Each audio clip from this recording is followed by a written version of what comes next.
बिस्मिल्लाहिर्रहमानिर्रहीम। अस्सलाम वालेकुम। आज मैं आपके साथ बहुत ही ज़बरदस्त शरबत की रेसिपी शेयर करने जा रही हूँ, जिसके बनाने के बाद आपको बाज़ार से किसी किस्म का शरबत लाने की ज़रूरत नहीं पड़ेगी। तो चले रेसिपी शुरू करते हैं। सबसे पहले मैंने आधा किलो कच्चे आम लिए थे, उन्हें मैंने अच्छे से धो लिया था, खुशक कर लिया था। आधी गट्ठी मैंने पुदीने की ली थी, उसके भी मैंने पत्ते उतार के धो लिए थे। 600 ग्राम मैंने चीनी ली है। तो चले शुरू करते हैं। तो अब हम सबसे पहले आम के छिलके उतार लेते हैं। इसे बना के एयर टाइट बोतलों में डाल के फ्रिज में रखें। 3 महीने तक इसे कुछ नहीं होने वाला, आप इस्तेमाल कर सकते हैं। बहुत ही मज़े का ये शरबत बनता है। इसके बहुत ज़्यादा फ़ायदे भी है, मैं आपको वीडियो में बताती जाऊंगी। आप मेरी वीडियो के साथ रहें। जब आप ये शरबत बना के पीना शुरू करेंगे तो इसके रिजल्ट आपको खुद ही नज़र आने शुरू हो जाएंगे। इसके पीने से आपकी जिगर की गर्मी, मैदे की गर्मी ख़त्म हो जाएगी। आपके चेहरे पे जो दाने निकलते हैं वो भी ख़त्म होना शुरू हो जाएंगे। इसका सबसे बड़ा फायदा ये है कि जिन लोगों को बहुत ही पुरानी कब्ज रहती है, जो खत्म होने का नाम नहीं लेती, जब ये वो इस्तेमाल करेंगे तो वो भी खत्म हो जाएगी। तो आप ये इस्तेमाल करके जरूर देखिएगा। सारे आमों को हम इस तरह लंबाई में काट लेंगे। पतला पतला हमने काटना, ज्यादा मोटा नहीं रखना, पतला काटने से जल्दी गल जाएंगे। तो 2 गिलास पानी मैं कढ़ाई में डाल दूंगी। चूल्हा मैंने तेज आंच पे जला दिया हुआ है। जो मैंने आम काटे थे वो डाल दूंगी। इसके बाद मैं इस पर ढक्कन दे दूंगी ताकि ये अच्छे से गल जाए। तकरीबन 5 मिनट के लिए ढक्कन दे दूंगी मैं। तो 5 मिनट हो गए हैं। अब हम चेक करते हैं। तो आम हमारे गल चुके हैं, आप देख सकते हैं काफ़ी सॉफ्ट हो चुके हैं, नज़र ही आ रहे हैं। वो इस तरह से अच्छे से गले होंगे तो ब्लेंड भी जल्दी हो जाएंगे, इसमें कोई लम्स नहीं रहेगा। तो हम एक जग ले लेंगे, आम को निकाल के हम जग में डाल देंगे। चम्मच हमने चेंज कर ली है। तो सारे आमों को हम इस तरह से निकालेंगे और जग में डालते जाएंगे। इसके बाद हमने क्या करना है वो भी मैं आपको बताऊंगी। जो कढ़ाई में पानी बच गया था उसे हमने वेस्ट नहीं करना। इसी में हम चीनी का शीरा बनाएंगे, क्योंकि सारा जायका आम का इसी में ही है। तो हम 1 गिलास पानी का लेंगे, जग में डालेंगे और इसे ब्लेंड कर लेंगे। पुदीना डाल देंगे इसमें सारा हम।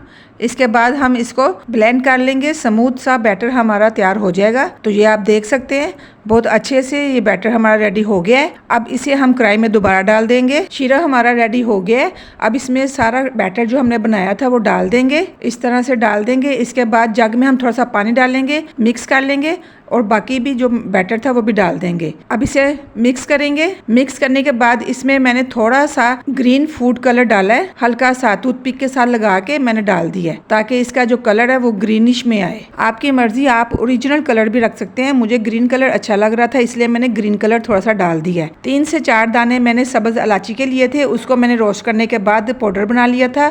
और 1/2 टीस्पून मैंने जीरा पाउडर डाला है। ये दोनों चीजों को हम डाल देंगे। इसके बाद हम काला नमक डालेंगे 1 टीस्पून, ये आप देख सकते हैं। और व्हाइट नमक जो हम घर में इस्तेमाल करते हैं वो भी 1 टीस्पून डालेंगे। आप चीनी और नमक को कम ज्यादा कर सकते हैं अपनी मर्जी से। 10 से 12 मिनट लगेंगे इसे तैयार होने में। इसे ज्यादा हमने थिक नहीं रखना, हम थोड़ा सा लिक्विड रखेंगे। ठंडा होने के बाद ये थोड़ा सा थिक हो जाता है। तो शरबत हमारा रेडी हो गया। और ये देखिए ठंडा होने के बाद इसकी थिकनेस कैसी हो गई है। इसमें हम 1 टीस्पून जो लेमन जूस लिया था वो डाल देंगे। लेमन जूस को हमने ठंडा करने के बाद ही डालना है, पहले नहीं डालना, नहीं तो ये खराब हो जाएगा। अब ठंडा होने के बाद शरबत को एयर टाइट बोतलों में डाल के फ्रिज में रखें 3 महीने तक। इसे कुछ नहीं होने वाला, आप आराम से इस्तेमाल कर सकते हैं। तो मैंने एक छोटा जग लिया है, उसमें मैंने डाल दिया इस तरह से। कलर आप चेक करें कितना अच्छा आया है। थोड़ा सा मैंने डाला था और कच्चे आम की तरह का ये कलर आ गया है। तो जो पहले रेसिपी मैंने दी थी वो मैंने ओरिजिनल कलर रहने दिया था। तो सबसे पहले गिलासों में शरबत डाल देंगे। इसके बाद हमने बर्फ ली थी वो डाल देंगे। इसमें हम ठंडा यख पानी डालेंगे क्योंकि ये ठंडा